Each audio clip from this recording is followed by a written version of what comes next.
بسم اللہ الرحمن الرحیم نحمدہ ونصلی علی رسولہ الکریم اما بعد فاعوذ باللہ من الشیطان الرجیم بسم اللہ الرحمن الرحیم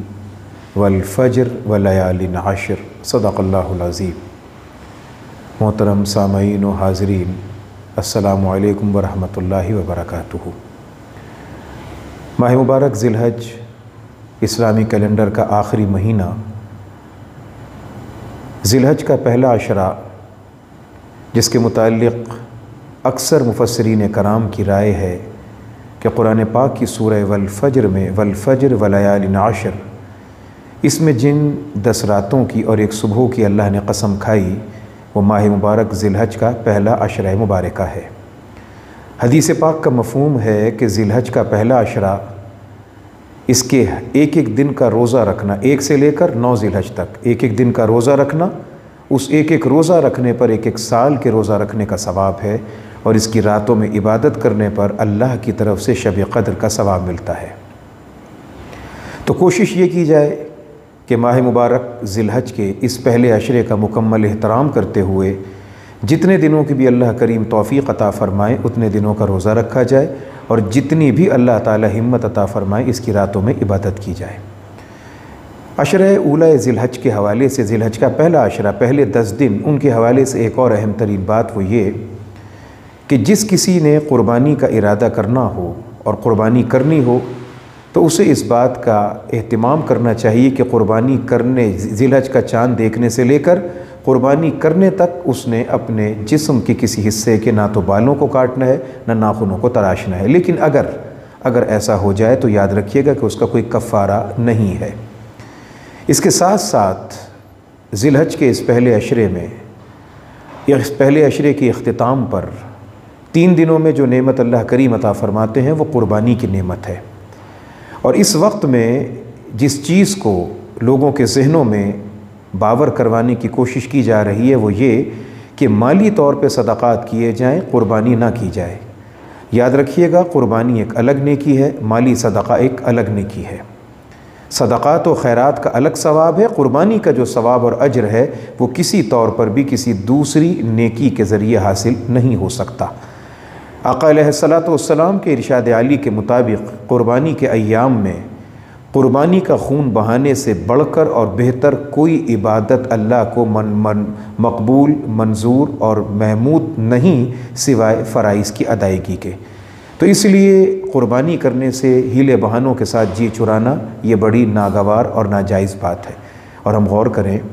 کہ اللہ نے اپنے خلیل ابراہیم علیہ الصلاۃ والسلام کو جو عزت مقام اپنے پیارے فرزند کو ذبح کرنے کے لیے لٹانے پر دیا، اللہ کریم امت محمدیہ کو وہ مقام ایک جانور کے ذبح کرنے کے ارادے پر عطا فرماتے ہیں۔ پھر اس سے بڑھ کر نیکی کیا ہوگی کہ نبی علیہ السلام کے فرمان کے مطابق وہ جانور جو قربانی کے لیے ذبح کیا جاتا ہے، اس جانور کے ایک ایک بال کے بدلے اللہ کریم نیکیاں عطا کرتے ہیں۔ اس کے گلے پر، رگ حیات پر چھری پھر کر خون زمین پر بہنے نہیں پاتا، اللہ کریم قبولیت عطا فرماتے ہیں۔ اس سے بڑھ کر اور کون سی نیکی کی سعادت اور عنایت اللہ کریم عطا فرمائیں گے۔ اس موقع پر 2-3 باتوں کو ذہن میں رکھنا ضروری ہے۔ 2-3 ہماری باتیں ایسی ہیں کہ شاید اس کی وجہ سے ہمیں پتہ بھی نہیں چلتا مگر ہماری قربانی پر اثر پڑتا ہے۔ عام طور پر ایک جملہ، ایک بات سننے میں آتی کہ صاحب ہم نے تو قربانی کرنی نہیں تھی، بچوں نے مجبور کیا تو ہم کر رہے ہیں۔ ہو سکتا ہے کہ شاید یہ وجہ ہو،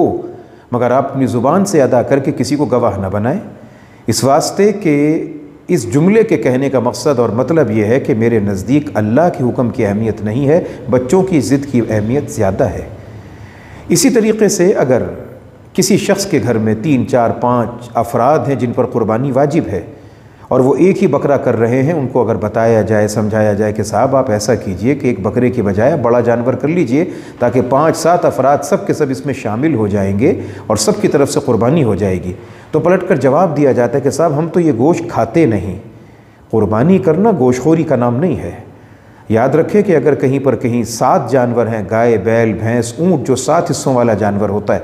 اور اس میں سے اگر کسی ایک شخص کی بھی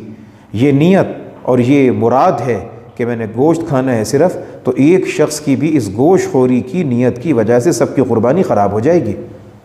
تو اس واسطے اس بات کو مد نظر رکھنا ہوگا اور ان جملوں کو ادا کرنے سے ذرا تھوڑا سا گریز کرنا ہوگا۔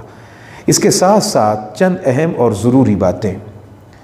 وہ اہم اور ضروری باتیں یہ ہیں۔ پہلی بات تو یہ کہ اکثر لوگوں کے سامنے یہ بات ہوتی ہے کہ صاحب ہمارے پاس قربانی ہم پر واجب ہے مگر اس وقت میں پیسے نہیں، تو کیا کسی سے قرض یا ادھار لے کر کی جا سکتی؟ جی بالکل کی جا سکتی ہے۔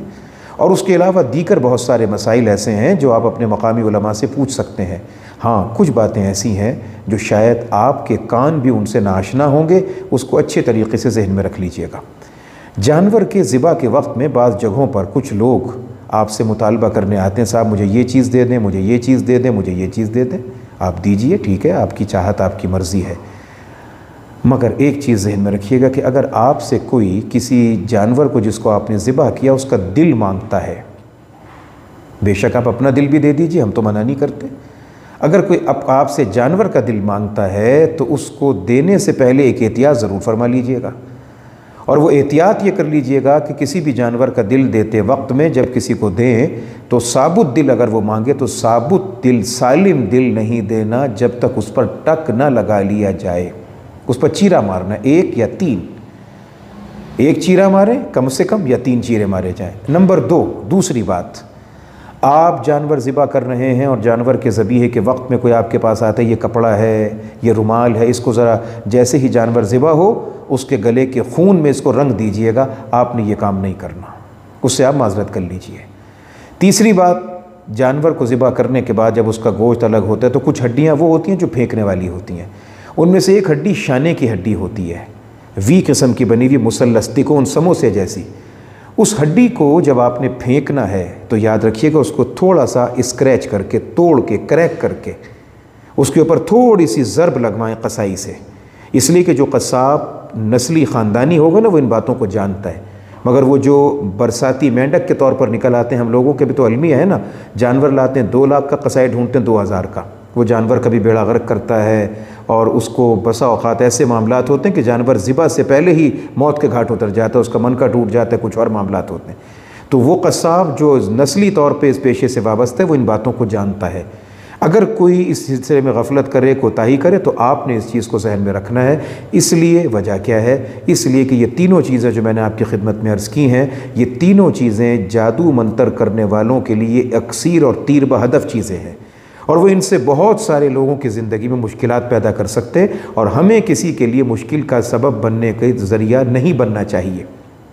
اس کے ساتھ ساتھ ذی الحج کی 9 تاریخ کی فجر سے لے کر 13 تاریخ کی عصر تک مرد عورت ہر وہ شخص کے جس کے اوپر نماز پڑھنا فرض اور لازم ہے، اس کے لیے ضروری ہے کہ 9ویں کی فجر سے لے کر 13 کی عصر تک ہر نماز فرض کے بعد 1 مرتبہ آواز بلند درمیانی آواز سے کہنا ہے، اللہ اکبر، اللہ اکبر، لا الہ الا اللہ واللہ اکبر، اللہ اکبر وللہ الحمد۔ اس کو تکبیر تشریق کہا کرتے ہیں۔ اس کے ساتھ ساتھ بعض لوگوں کے ذہن میں یہ ہوتا ہے کہ صاحب قربانی کا گوشت 10 محرم سے پہلے ختم کر دیا جائے، اگر 10 محرم کے بعد یہ گوشت استعمال کیا تو غالباً اس میں کوئی فرق پڑ جائے گا۔ ایسی کوئی بات نہیں۔ آپ نے جب حصہ حقداروں تک پہنچا دیا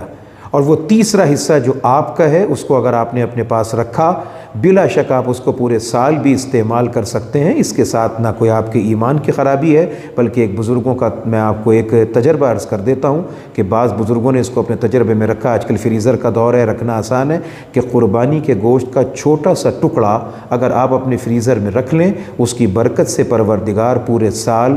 فاقے سے بچاتا ہے، رزق کی تنگی سے بچا لیتا ہے، اس لیے کہ یہ اللہ کے نام پر خالص اس کی رضا کے لیے ذبح کیا جاتا ہے۔ اس کے ساتھ ساتھ قربانی کی کھال کے حوالے سے بھی، اب تو خیر وہ کھال کی قیمت ہی کچھ نہ رہ گئی، لیکن بہرحال وہ کسی بھی آپ تحفے میں بھی دے سکتے ہیں، اور اس کو چاہیں تو آپ بیچ کر قیمت بھی کسی کو دے سکتے ہیں۔ تو بھائی قربانی کے دن آ رہے ہیں، ذی الحج کا پہلا عشرہ آ رہا ہے، اس ذی الحج کے پہلے عشرے کے حوالے سے اس بات کو اپنے ذہن میں ہم نے رکھنا ہے کہ دنوں کا روزہ رکھا جائے، راتوں کو عبادت کی جائے، جتنی اللہ تعالی ہمت اور توفیق عطا فرمائے۔ اس کے ساتھ ساتھ قربانی کرنے سے جی نہیں چرانا، قربانی کرنے کی کوشش کرنی ہے، ہمت کرنی ہے۔ ہم قربانی کریں گے تو انشاءاللہ اس کی برکت سے اللہ تعالی ہمارے لیے خیر کے اور عافیت کے معاملے فرمائیں گے۔ اللہ تعالی ہم سب کو دین پہ عمل کرنے کی توفیق عطا فرمائے۔ وآخر دعوانا ان الحمد للہ رب العالمین۔